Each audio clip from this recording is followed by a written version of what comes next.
Salam sejahtera dalam Tuhan kita Yesus Kristus. Hari ini kita akan melakukan doa menjelang Pentakosta secara virtual. Marilah kita hening untuk memulai doa kita.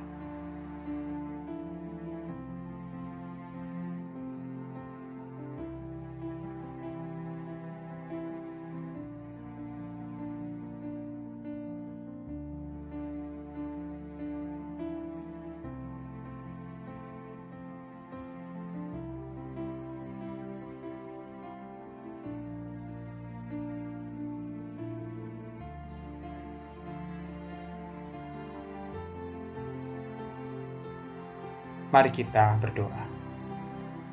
Tuhan, hari ini kami masuk dalam masa penantian perayaan Turun Roh Kudus. Kami akan menggumulkan kehidupan doa kami lewat sebuah nyanyian. Semoga kehidupan doa kami terpelihara dengan baik. Dalam nama Bapa, Putra, dan Roh Kudus. Amin.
Pada tahun 1845, sebuah surat kabar di kota New York, Amerika Serikat, memuat sebuah syair berjudul Betapa Indah Jam Doa.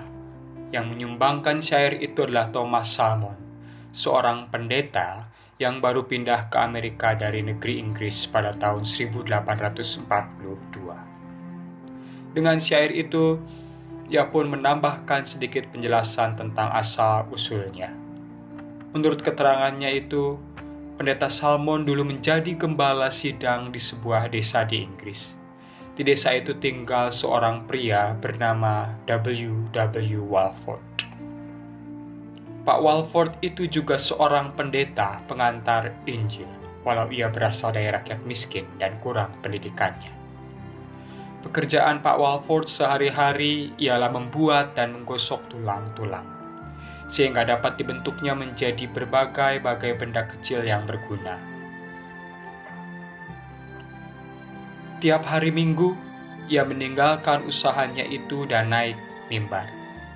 Pikirannya dan ingatannya cukup tajam, sehingga dalam khotbahnya ia dapat mengutip banyak sekali ayat yang cocok.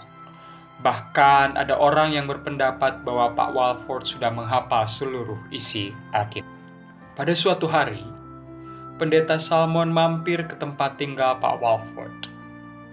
Penginjil yang hidup bersahaja itu mulai mengulangi beberapa syair rohani yang telah dikarangnya. Ia pun memohon agar temannya mencatatkan hasil karyanya itu. Salah satu karangannya yang dikutip pada kesempatan itu adalah sebuah syair tentang betapa indah jam doa. Setelah Pak Walford menghafalkannya, lalu ia bertanya kepada Pak Salmon, "Bagaimana syair ini? Kiranya cukup baikkah?" Pendeta Salmon memang menyukai syair tentang jam doa itu. Maka ketika ia kemudian pindah ke Amerika, ia pun mengirim syair itu kepada sebuah surat kabar di New York. Sebagaimana diceritakan tadi, mengapa W.W. Walford harus minta tolong kepada pendeta Thomas Salmon untuk mencatatkan karangannya? Karena pemahat tulang yang merangkap penginjil itu adalah orang buta. Betapa mereka yang disabilitas diberikan karunia oleh Tuhan.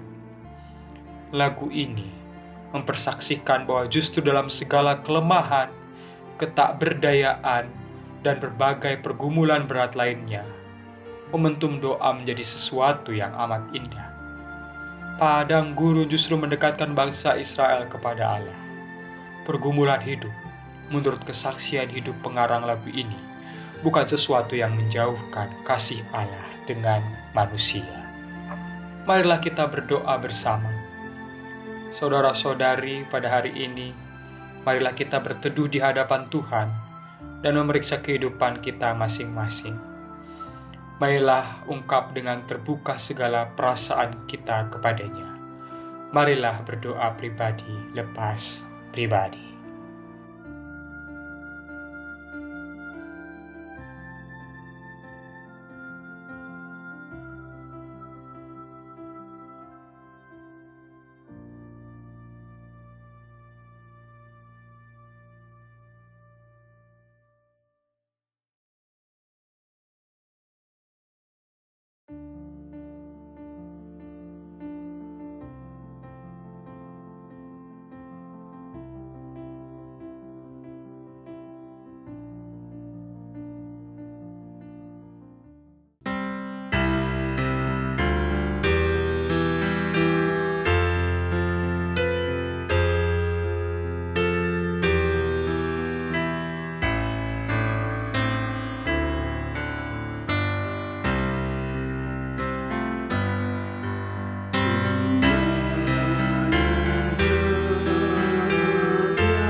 Markus 11 ayat 22-25 Yesus menjawab mereka, "Percayalah kepada Allah. Aku berkata kepadamu, sesungguhnya barang siapa berkata kepada gunung ini, beranjaklah dan tercampaklah ke dalam laut, asal tidak bimbang hatinya, tetapi percaya bahwa apa yang dikatakannya itu akan terjadi, maka hal itu akan terjadi baginya. Karena itu, aku berkata kepadamu, apa saja yang kau minta dan doakan, percayalah bahwa kamu telah menerimanya, maka hal itu akan diberikan kepadamu. Dan jika kau berdiri untuk berdoa, ampunilah dahulu sekiranya ada barang sesuatu dalam hatimu terhadap seseorang, supaya juga Bapamu yang di sorga mengampuni kesalahanmu." Betapa indah jam doa, sebagaimana judul asli lagu, indahnya saat yang teduh, dikarang dengan penghayatan. Bahkan tiap kali kita berkumpul untuk berdoa dengan saudara-saudara seiman, mendatangkan kekuatan tersendiri. Lagu ini mengingatkan agar kita senantiasa memelihara dua hal, yaitu kehidupan. Doa kita juga kehidupan persekutuan kita dengan sesama. Marilah kita mengakhiri dengan berdoa masing-masing di rumah. Berdoalah untuk pergumulan diri dan keluarga masing-masing. Dan doakanlah juga para pelaku dunia usaha yang belakangan tergoncang karena pandemi COVID-19. Kasih Tuhan mengiringi kita sekalian. Amin.